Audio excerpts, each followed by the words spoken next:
قرآن پاک میں اللہ تعالیٰ ارشاد فرماتا ہے کہ لقد خلقنا الانسان فی کبد، ہم نے انسان کو مشقت میں پیدا کیا ہے۔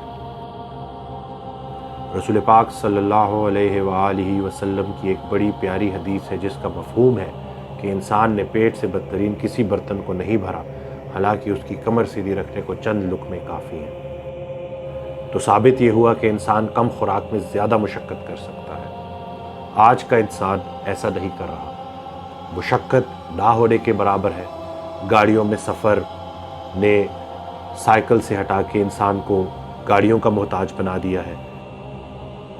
ایکسرسائز ہے کوئی نہیں، کوئی ورزش نہیں ہے، کوئی صبح کی واک نہیں ہے، جس کی وجہ سے انسان کھا زیادہ رہا ہے اور مشقت کم کر رہا ہے۔ تو فارمولہ ہی الٹا کر دیا ہے، جس کی وجہ سے دن بدن غذائی بیماریاں تیزی سے پھیل رہی ہیں۔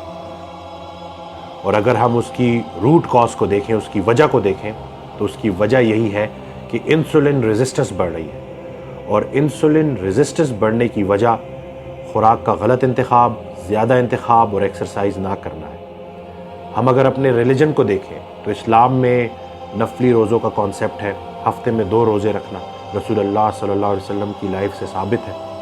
تو اگر آج کا انسان کم کھانا شروع کر دے، صحیح کھانا شروع کر دے اور ساتھ روزے رکھنا شروع کر دے، تو یہ جتنی بیماریاں جو ہمارے اوپر مسلط ہوئی ہیں، ان سے انسان بہت بآسانی جان چھڑا سکتا ہے، کیونکہ اللہ نے کوئی ایسی بیماری نہیں بنائی جس کا علاج نہ ہو۔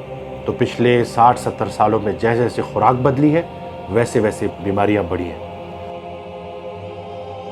تو ہم اگر بیماریوں سے جان چھڑانا چاہتے ہیں تو ہم نے اپنی خوراک کو چینج کرنا ہے، قدرتی خوراک کی طرف واپس آنا ہے۔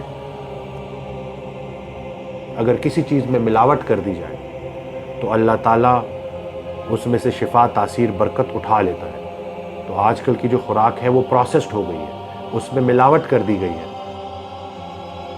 تو اس لیے ہمیں ڈاکٹر کو نہیں بدلنا، خود کو بدلنا ہے، اپنی خوراک کو بدلنا ہے، اپنی ایکسرسائز کی روٹین کو لے کے آنا ہے۔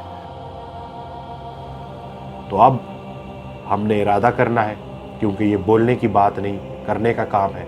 جیسے حج کا سفر ارادے سے شروع ہو جاتا ہے، تو ویسے ہی صحت کا سفر اس ارادے سے شروع ہوگا کہ ہم صحیح کھائیں گے، فریکوینٹلی روزے رکھیں گے اور مشقت کریں گے۔